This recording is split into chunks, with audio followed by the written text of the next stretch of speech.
Un cordial saludo a todos ustedes. A continuación, estos son los contenidos principales del video. Gran cambio en el Kremlin. Putin sorprendido, el líder de Chechenia declara abiertamente la guerra a la OTAN. Ucrania amenaza con convertir la retaguardia de Rusia en un segundo foco de conflicto. Incluso estando de vacaciones no se salvan, los drones ucranianos destruyen el cuartel de la FSB en la costa. Una pesadilla para el enemigo, Ucrania establece una zona de operaciones dentro del corazón del adversario. Bienvenidos al programa de análisis de Luan Ban Chien-su. Antes de entrar en el contenido detallado, les agradecería que se tomen unos segundos para darle like al video y suscribirse al canal para que podamos continuar. Muchas gracias, estimados espectadores. Gran acontecimiento en el Kremlin. Putin sorprendido, el líder de Chechenia declara abiertamente la guerra a la OTAN. Distinguidos señores, el Kremlin está presenciando profundas grietas cuando el equilibrio de poder interno de la Federación Rusa muestra señales de salirse del control del presidente Vladimir Putin. El punto culminante de esta inestabilidad estalló cuando Ramzan Kadyrov, el líder de la República de Chechenia, hizo un llamado público a Moscú para lanzar una guerra militar directa contra los países miembros de la Organización del Tratado del Atlántico Norte, la OTAN. Esta declaración beligerante, que fue analizada por el experto conocido como Siew-op-sok Ketbach-tran, no solo es un gesto agresivo simple, sino que también señala un extremismo alarmante dentro de la élite gobernante rusa. Kadyrov afirmó estar listo para desplegar unidades de infantería y fuerzas especiales chechenas en cualquier campo de batalla que se le asigne. Al mismo tiempo, dirigió el fuego directamente hacia los países occidentales, porque han proporcionado armas e inteligencia a Ucrania. El hecho de que un líder local se atribuya el derecho de encender un conflicto global refleja el grave deterioro del sistema de gobierno centralizado de Rusia, convirtiendo el proceso de planificación estratégica del Kremlin en un caos desordenado. Las declaraciones amenazantes del líder checheno en realidad no son más que una clásica actuación política, destinada a consolidar su posición como un combatiente insustituible dentro del aparato de seguridad nacional. El hecho de que el gobierno central dependa cada vez más de las fuerzas paramilitares locales le ha otorgado a Kadyrov un privilegio que va mucho más allá de los poderes de un gobernador provincial común.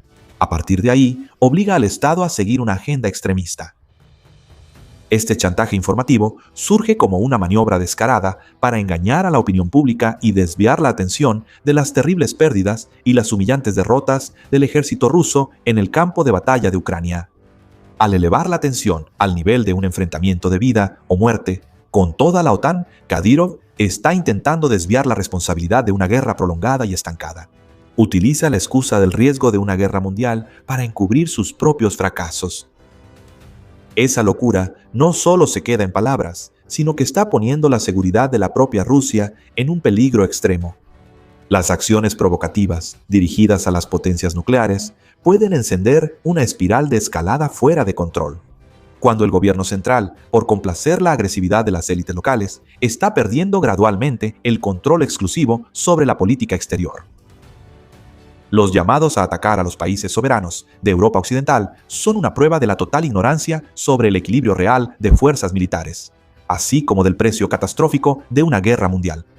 Las instituciones occidentales han advertido abiertamente que cualquier intento de convertir estas amenazas en realidad recibirá una respuesta inmediata y contundente de la OTAN, un escenario que seguramente llevaría al colapso total del régimen estatal ruso. Esta tormenta militar, junto con las profundas grietas y la degeneración del sistema gobernante, donde, en lugar de la diplomacia profesional, los discursos populistas y los gritos de guerra se convierten en las herramientas para definir la política. Convirtieron al Kremlin en deudor del mismo sistema de lealtad extrema que ellos crearon. Ese fervor propagandístico, una vez más, confirma la nula capacidad de negociación de los líderes rusos actuales. Los convierte en la principal fuente de inestabilidad en todo el continente euroasiático. La naturaleza de las declaraciones entusiastas de hoy se vuelve aún más evidente al mirar hacia atrás en el historial de acciones de las fuerzas internas durante la fase inicial de la campaña. Justo después de la amarga derrota del ataque a la capital Kiev, el propio Kadyrov se apresuró a ordenar a sus unidades que se retiraran del campo de batalla en Ucrania. A pesar de la fuerte presión del Ministerio de Defensa de Rusia y la Guardia Nacional, pocos saben que, incluso antes de que comenzara la operación militar a gran escala, las fuerzas chechenas ya habían sido informadas y se esperaba una victoria relámpago en Kiev. El plan inicial era capturar rápidamente el aeropuerto de Hostomel, creando una base para que la Guardia Nacional de Rusia entrara en la capital de Ucrania y tomara el control de las principales agencias administrativas. Sin embargo, el ejército ucraniano frustró este plan. Los convoyes de la Guardia Nacional chechena fueron emboscados y atacados con fuego intenso justo en el camino hacia Hostomel. Esto provocó una ola de pánico y caos dentro de las fuerzas de Kadyrov, haciendo que los comandantes luego se culparan y acusaran mutuamente de huir del campo de batalla. Después del desastre en Hostomel, las unidades chechenas recibieron nuevas órdenes de cambiar de rumbo y participar en el feroz ataque a la ciudad de Mariupol. Este giro de los acontecimientos encendió un feroz conflicto entre Kadyrov y el grupo de líderes de seguridad de alto nivel de la Federación Rusa. Según fuentes de investigación exclusivas del periódico Novaya Gazeta Europe, ante la situación crítica, Kadyrov ordenó unilateralmente la retirada de todas las fuerzas chechenas a su país. De inmediato, el jefe de la Guardia Nacional de Rusia, Víktor Zolotov, realizó una llamada de emergencia, amenazando con acusar de deserción a los comandantes chechenos si no daban la vuelta a la caravana. El enfrentamiento, que se escuchó tenso por teléfono, terminó con una reacción extremadamente dura y desafiante por parte del líder checheno.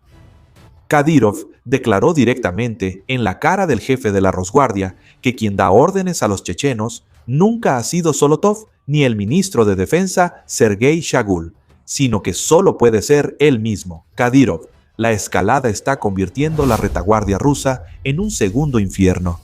La guerra en Ucrania está entrando en una nueva fase, llena de dolor y devastación para Rusia, ya que los ataques de largo alcance de Kiev están convirtiendo poco a poco la profunda retaguardia del país en un verdadero segundo frente.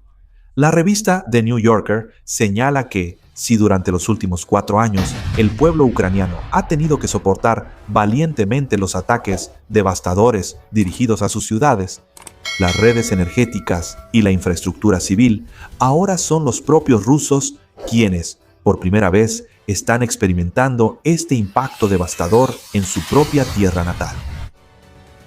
Una fuente militar de Moscú tuvo que admitir con amargura que el vasto espacio geográfico, que alguna vez fue el orgullo histórico de Rusia, considerado una profundidad estratégica infinita, capaz de devorar cualquier ejército invasor y un lugar seguro para construir fábricas de armas e infraestructura, ahora se ha convertido en una debilidad crítica.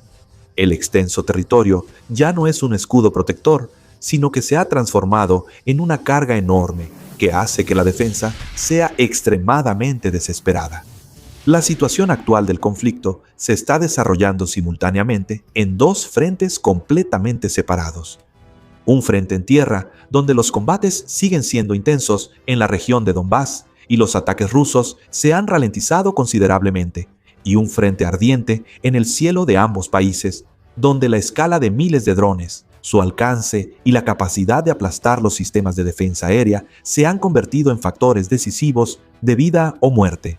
La lógica de guerra del Kremlin se ha visto completamente alterada cuando innumerables refinerías de petróleo han sido atacadas, aeropuertos militares, subestaciones eléctricas, líneas ferroviarias, puertos marítimos y centros industriales ubicados a cientos o incluso miles de kilómetros del frente también están en la mira. El analista militar ucraniano Mikhail Peskov señala una realidad dura. La red de defensa aérea de Rusia, por muy moderna que sea, es completamente impotente ante la necesidad de extenderse para cubrir un espacio geográfico tan vasto. El estancamiento de Moscú se vuelve aún más irónico cuando Ucrania logra avances impresionantes en la industria de defensa. Según lo revelado por The New Yorker, si durante todo el año 2024 la empresa Firepoint de Ucrania solo pudo producir poco más de 2.000 drones FP-1, ahora solo les toma alrededor de 10 días fabricar una cantidad similar de equipo, sin mencionar la aparición del poderoso misil de crucero FP-5 Flamingo. El Kremlin parece haber apostado por sus bazas estratégicas justo cuando las sanciones occidentales están estrangulando la capacidad de Rusia para expandir la producción de armas avanzadas. Moscú ha invertido miles de millones de dólares en desarrollar variantes de WAP-6 diseñados por Irán junto con misiles balísticos Iskander, armas que les permiten lanzar lluvias de bombas sobre Ucrania, pero que resultan completamente inútiles para proteger el cielo de su propia retaguardia. El experto Nikolai Michoyin de la Universidad de Bremen, Alemania, declaró en el canal Al Jazeera que Rusia está cayendo en la trampa de una guerra de represalias pasiva. Las más recientes lluvias de misiles sobre las ciudades de Ucrania, incluida la capital Kiev, han arrebatado innumerables vidas. Solo con la furia agotada de un imperio que lucha en medio de un torbellino de guerra que ya está completamente fuera de control. Ni siquiera estando de vacaciones se salvan. Los drones ucranianos arrasaron una base del FSB junto a la costa. La red de inteligencia y control de Rusia está sufriendo golpes dolorosos incluso en los lugares que consideraban más seguros. En la zona costera de la provincia de Kherson, que está ocupada. Un resort de lujo que había sido convertido en un centro de mando secreto de la Agencia de Seguridad Nacional rusa FSB se convirtió en el objetivo de una operación de ataque precisa y audaz. Bajo la coordinación del Centro de Operaciones Especiales, ANFA, perteneciente a la Agencia de Seguridad de Ucrania, SBU, 13 drones atravesaron el cielo y se lanzaron directamente contra este escondite. A pesar del estricto sistema de seguridad, con barreras técnicas, búnkeres reforzados, patrullas armadas y más de 70 vehículos militares en guardia, el ataque aéreo convirtió la base de mando en un mar de fuego imponente.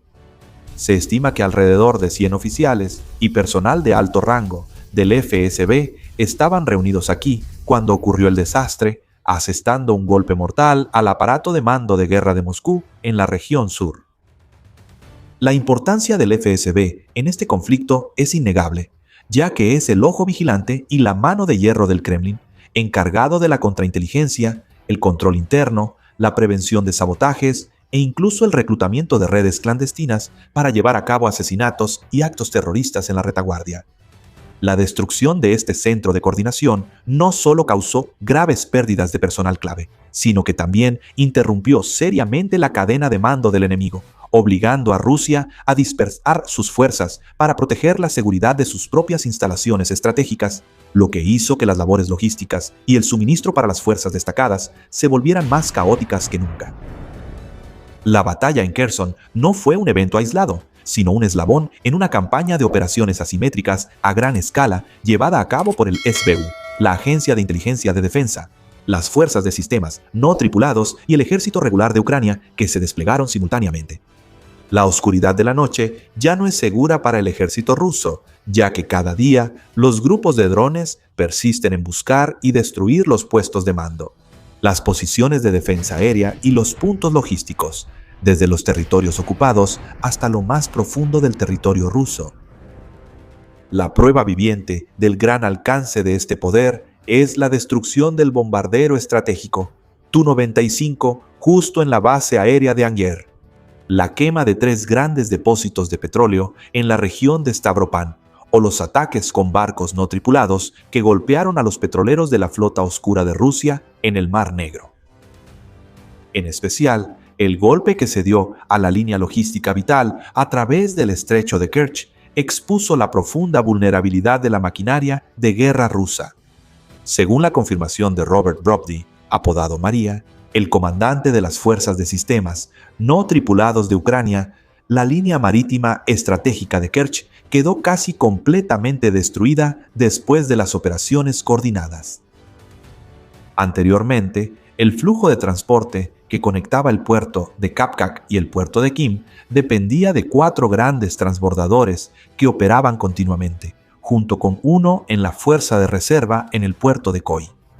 Sin embargo, solo en las 2 primeras semanas de julio, la situación cambió de manera espectacular cuando la mayoría de estos transbordadores fueron destruidos o gravemente dañados, cortando la arteria y el suministro más importante para las fuerzas de guarnición rusas. La pesadilla de los puentes flotantes. Ucrania estableció una zona de operaciones propia justo en el corazón del enemigo. Ante la creciente presión de los escuadrones de drones de Kiev, la red de defensa aérea rusa parece estar completamente impotente. En el Mar Negro, la presencia constante de las fuerzas ucranianas ha obligado a la Fuerza Aérea Rusa a mantener patrullas aéreas continuas para hacer frente a la situación. Mientras tanto, en la zona del Mar de Azov, aunque Ucrania no mantiene flotas en la superficie, sigue dominando completamente el espacio aéreo sobre la región. El portavoz de la Marina ucraniana, Dmitry Petenchuk, analizó que, después de mucho tiempo soportando un fuego abrumador, ahora es el ejército ruso quien está experimentando la sensación de tensión y extrema inseguridad que antes imponían a sus oponentes. Los ataques persistentes y precisos dirigidos al sistema logístico no solo aíslan la península de Crimea, sino que también golpean directamente al ejército ruso que está atrincherado en la orilla izquierda del río Dnieper, en la región de Jersón. En este frente, donde se están llevando a cabo feroces combates, garantizar el suministro militar para las fuerzas apostadas se ha convertido en un problema difícil de resolver para el mando ruso. Debido a que ambas rutas principales de transporte hacia Jersón están a una distancia similar y al mismo tiempo sufren intensos ataques de artillería, el abastecimiento de este puesto se ha convertido en una tarea sumamente peligrosa y complicada. La estrategia a largo plazo que Ucrania está implementando para Crimea es convertir la península en una tetera sin nasa, llena de piedras para el Kremlin, una carga agotadora que, tanto si la mantienen como si la abandonan, pone a Rusia en una situación sin salida. Para Moscú, Crimea y la base naval de Sebastopol no son simplemente una fortaleza estratégica en el Mar Negro, sino también una plataforma militar que les permite mantener su posición y proyectar poder hacia la región del Mediterráneo. Sin embargo, la desventaja mortal de Crimea radica precisamente en su ubicación natural, una franja de tierra rodeada por agua en 3 lados, lo que hace que defenderla y asegurar la logística sea extremadamente costoso. Al revisar las páginas de la historia sobre la defensa de Crimea, cuando se corta la línea de vida, siempre conduce al mismo escenario, y la historia parece estar a punto de repetirse una vez más. Entonces, según ustedes, con los desarrollos y análisis más recientes, ¿Rusia o Ucrania están en una posición ventajosa? ¿Y qué hará Putin cuando el líder checheno exija públicamente declarar la guerra a la OTAN?